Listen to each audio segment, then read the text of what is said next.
Para começar, eu irei te mostrar uma maneira de inserir funções de uma forma mais simples. Para inserir dessa forma, iremos selecionar uma célula, vir no menu Fórmulas e clicar em Inserir função.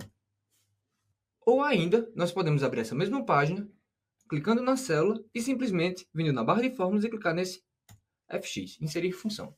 Ou ainda, eu vou te ensinar agora o atalho. O atalho para fazer isso, basta pressionar Shift F3. E da mesma forma, abre a mesma página. Após abrir a página, podemos inserir uma função colocando o seu nome ou na categoria. Por exemplo, vamos pegar matemática e trigonometria e procurar a função, nesse caso, soma. Ao escolher a função e pressionar o OK, você será redirecionado para essa página de argumentos da função. Mas o que seriam, Rafael, esses argumentos? Os argumentos são dados necessários para a função ser executada. Além de colocar os argumentos nessa página, ainda podemos entender o que são os argumentos e entender o que aquela função faz. E por fim, se você ainda tiver alguma dúvida em relação àquela função, basta clicar em Ajuda sobre esta função, que automaticamente você será redirecionado para o site da Microsoft. Vamos voltar para a planilha. Bom, e vamos agora colocar os argumentos. Por exemplo, 3.000, 2.000 e 200. Nesse caso, por que está aumentando a quantidade de argumentos? Se você ler aqui embaixo, você percebe que os números vão até 255 que podem ser somados. Então, após terminar, colocaremos OK. E nossa função foi colocada. Mas você acha que isso seria eficiente fazer toda vez ao inserir uma função?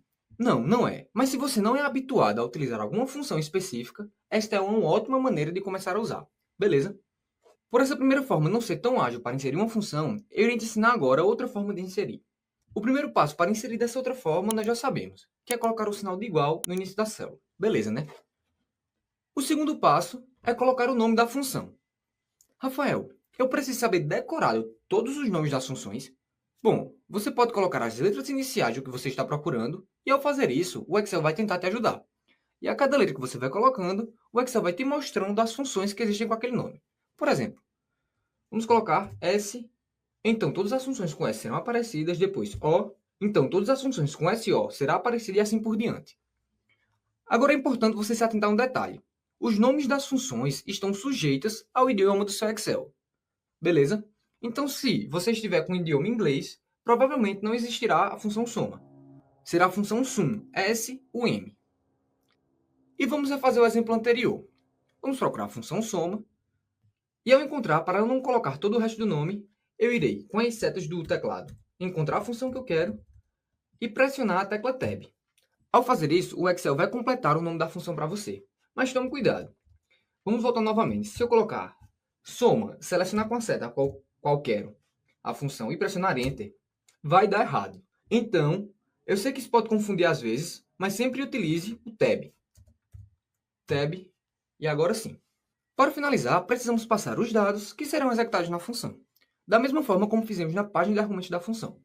Nesse caso, para que a função não dê erro, precisamos seguir algumas regras.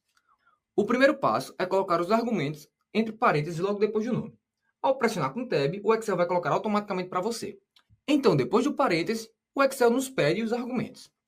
Colocamos os argumentos, por exemplo, R$ 3.000, e ao finalizar, basta colocar o ponto e vírgula. Esse ponto e vírgula serve para informar o término do argumento. Então, a cada argumento passado, com exceção do último, deve ter o ponto e vírgula no seu fim. Quando terminar de inserir os argumentos, por exemplo, 2.000 e 200, você tem duas opções.